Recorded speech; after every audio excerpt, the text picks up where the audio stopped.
Wahai ayah, kata seorang perempuan dari Madian, inna khaira man istajartal qawiyul amin. Kalau engkau ingin mencari seorang lelaki untuk menjadi pekerja, syaratnya dua saja ayah. Yang pertama al-qawi, lelaki itu kuat, strong. Yang kedua amin, amanah. Satu physically, satu yang bukan fisik. Satu yang zahir, yang satu batin. Kuat tangannya, kakinya, suaranya. Kalau saya suara aja, tangan kaki tak kuat. Kalau engkau nak cari pekerja, wahai ayah, nama ayah dia Syuaib, nama kampung dia Madian. Ayah dia ni nak lama sudah ingin mencari seorang pekerja. Datanglah anak gadis dia berkata, kata-kata anak gadis itu ditulis dalam Al-Quran, menunjukkan makna yang sangat dalam. Tadi kita sembahyang Isya 4 rakaat, 2 rakaat berbunyi, 2 rakaat tak berbunyi. Tak ada dalam Quran Isya 4 rakaat. Tapi tentang lelaki yang baik punya 2 sifat ada dalam Quran. Inna khaira man istajartal qawiyul amin. Lelaki yang baik itu kuat dan amanah. Makanya bila ada lelaki yang suka bodybuilding yang tegap, teruskan elok. Tapi tutuplah aurat, tutup aurat. Tapi jaga amanah, jadilah lelaki yang qawi tapi juga amin. Sebab banyak juga bodybuilding ni qawi tapi tak amin. Di mana masjid? Sana. Nauzubillah. Oleh sebab itu dia mesti qawi dan dia amin. Si bapa ayah mula curiga. Bagaimana engkau boleh tahu lelaki ini qawiyul amin? Inna khaira man istajartal qawiyul amin. Bila engkau nak mencari seorang pekerja, mestilah dia punya 2 sifat. Satu qawi, satu amin. Fisiknya kuat dan dia amanah. Physically zahir, hatinya amanah. Mana lelaki itu hai anakku? Ni dia. Lelaki itu ada di rumah ini sekarang, Musa alaihissalam. Maka Syuaib mulai rasa curiga pada anak gadis dia. Engkau dah lama ke berkawan dengan dia? Dari mana engkau tahu? Kata anak Syuaib, aku baru berjumpa dia tadi masa mengambil air di perigi. Masa tu orang ramai panjang beratur. Rupanya orang beratur ni dari dulu dah beratur. Lalu perempuan kerana lemah dia di ujung. Kami lama nak ambil air ini, tak boleh dapat. Tapi tiba-tiba saja seorang lelaki meminta kami untuk maju ke depan ambil air. Siapa dia? Musa. Mengapa dia boleh? Sebab 30 orang dari suku Madian sudah menyorong batu besar yang menutup pintu perigi. Mereka tak lalu sebab berat. Tapi manakala Musa seorang sahaja, maka terbuka pintu perigi. Penduduk kampung berkata, wahai pemuda Musa, ambillah air. Tapi Musa tak mau. Musa memanggil perempuan yang ada berudur jujur. Apa kata Musa? Ladies first. Dia memperhatikan perempuan. Maka perempuan tadi pun mengambil air. Apa kata pepatah Melayu?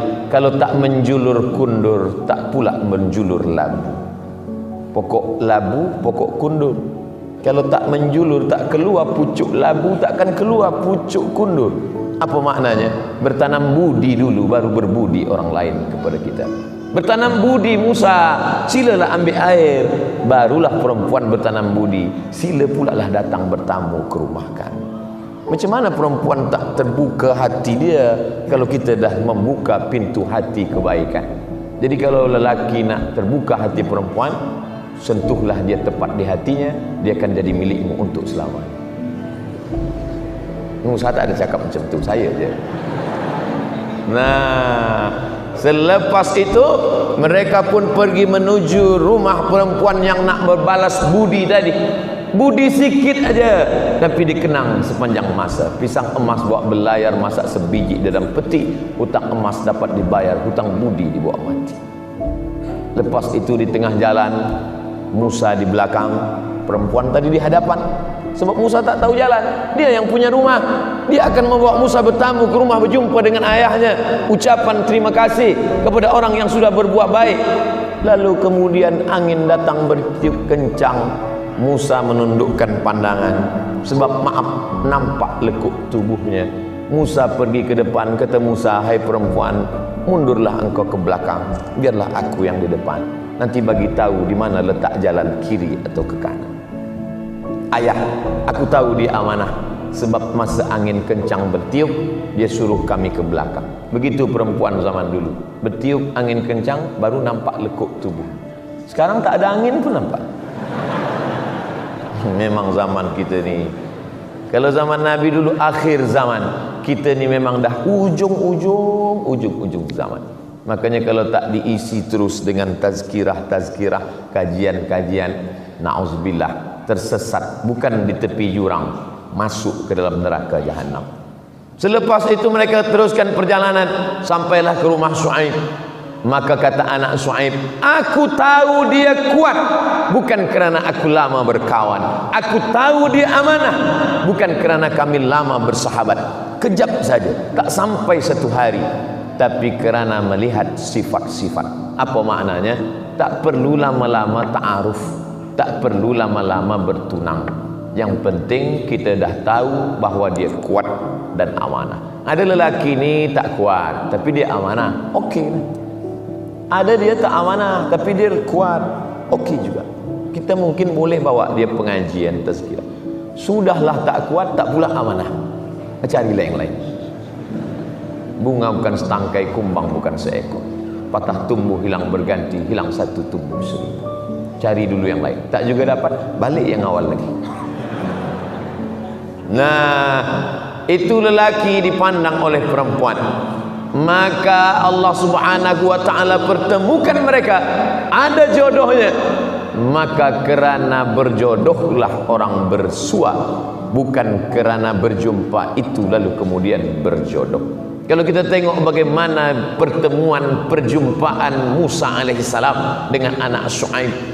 Musa duduk di istana Fir'aun yang megah, anak Syuaib di kampung Badui yang tak ada apa-apa, tapi Allah pertemukan. Bagaimana cerita Allah membuat?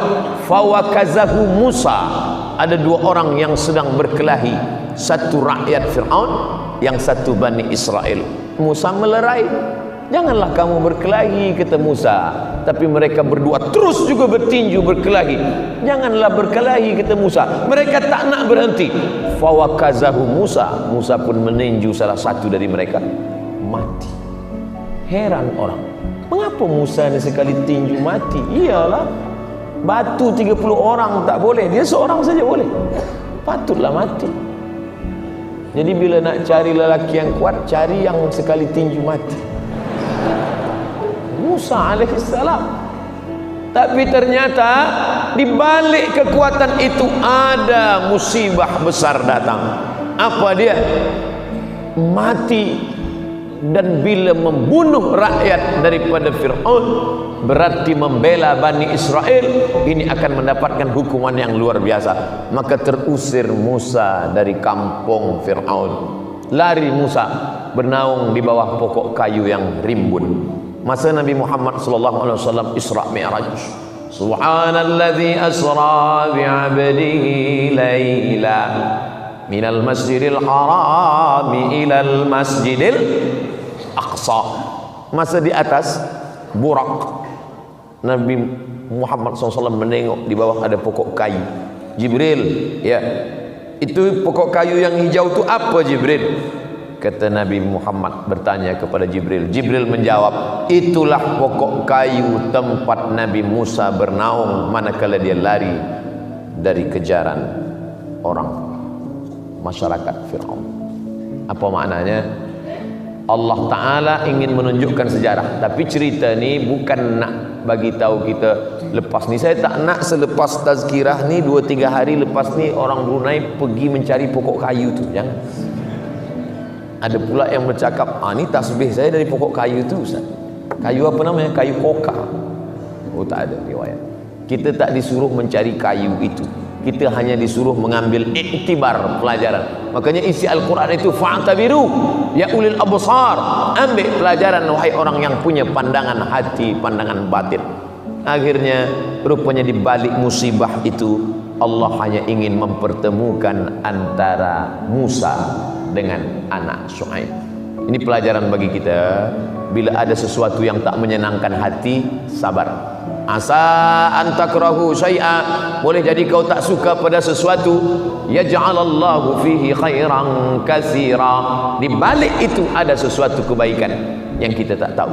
Bila usaha sudah, berdoa sudah, tawakal sudah, terjadi sesuatu yang kita tak suka, rukun iman yang keenam, antu'mina billah biqadri khairihi wa syarrihi, beriman kepada takdir baik dan takdir buruk. Ada rahasia Allah, ada rencana Allah, ada rancangan Allah yang lebih indah daripada rancangan kita. Ini terjadi pada Musa alaihissalam. Lalu kemudian ketika mereka menikah, apa maharnya? Maharnya menjaga kambing-kambing Syuaib 8 hijaj, 8 musim. 8 musim itu dulu, rihlatas syita, musim sejuk, wasaif, musim panas. Dalam Quran 2 musim ini ada disebut. Liila fi Quraisy ila fihim rihlatas syita wasaif, musim sejuk, musim panas. Lalu kemudian Nabi Musa alaihi salam 8 hijaj, 8 musim. Makna 8 musim itu artinya apa? 8 musim sejuk, 8 musim panas. Engkau menjadi penjaga kambing-kambingku selama 8 musim, 8 tahun. Inilah mahar yang paling mahal. Saya bercerita tentang ini, berharap mudah-mudahan cerita tentang Musa diamalkan. Tapi tentang mahar 8 tahun menjaga kambing, jangan diambil. Kita ambil yang ambil. Khudh ma safa, da' ma kadar. Ambil yang jernih, buang yang keruh. Tentang lelaki yang amanah, ambil. Tentang mertua yang baik, ambil. Tapi tentang mahar 8 tahun mengembala kambing, jangan ambil. Sebab dalam syariat Nabi Muhammad sallallahu alaihi wasallam, perempuan yang paling baik adalah yang aqalluha mahran, yang maharnya paling murah. Itu yang paling baik. Selepas itu pula Nabi sallallahu alaihi wasallam, apalah yang membuat Musa mahu berjuang maharnya 8 tahun? Quran tak ada bercerita tentang anak Syuaib itu tinggi semampai, rambutnya bak mayang terurai, alisnya bak semut beriring. Tak ada dalam Quran itu bercerita tentang kecantikan anak Syuaib. Tak ada. Satu-satunya sifat anak Syuaib yang ada dalam Quran itu apa? Tamshi ala istihya, dia berjalan dengan rasa malu. Cuma satu saja sifat anak Syuaib, berjalan dengan rasa malu. Ternyata perempuan yang mahal itu adalah perempuan yang punya malu, sehingga maharnya perlu ditebus dengan 8 tahun mengembalakan kambing. Jadi pemuda-pemuda, bila nampak perempuan ada rasa malu, siapkanlah mahar yang mahal. Karena itulah yang dapat membuat anak kita punya malu, cucu kita punya malu. Dan dalam Islam diajarkan al-haya malu syu'batun minal iman. Sekarang kita berjumpa dengan perempuan-perempuan yang tak ada malu sama sekali, pakai kain yang belum siap dijahit, tak ada malu. Saya berapa kali naik pesawat terbang mesti menunduk. Kita pula yang malu menengok dia. Dia tak ada malu. Ini menunjukkan perempuan yang punya malu boleh ditebus dengan mengembala kambing 8 tahun lamanya. Sekarang lelaki apa kata dia? Lautan kan ku seberangi, bukit kan ku daki, masjid ku lalui. Mana boleh. Kalau bukit nak didaki, lautan diseberangi, mestilah lelaki yang kuat dan amanah, yang salat berjamaah di masjid. perempuannya pula punya rasa malu. Perempuan yang punya malu ini adalah perempuan yang amanah. Orang yang menjaga amanah itu dalam Islam disebut dengan al-amin. Lelakinya al-amin, perempuannya aminah. Perempuan yang aminah melahirkan anak lelaki bergelar al-amin. Yang menggelar al-amin itu bukan Allah. Yang menggelar al-amin itu bukan sahabat. Abu Jahal, Abu Lahab memanggil dia al-amin. Terpuji dia. Dia lahir dari perempuan aminah. Tapi jangan balik dari sini nanti tuan-tuan bercakap kepada istri di rumah, patutlah anak kita tak al-amin sebab engkau tak aminah. Nanti puan pula balas balik, anak kita memang tak amin, aku tidak aminah sebab engkau bukan Abdullah. Saya ingin cuma nak membagi tahu bahawa lelaki yang amanah hamba Allah berjumpa dengan perempuan yang punya rasa malu aminah melahirkan anak yang terpuji di langit, terpuji di bumi.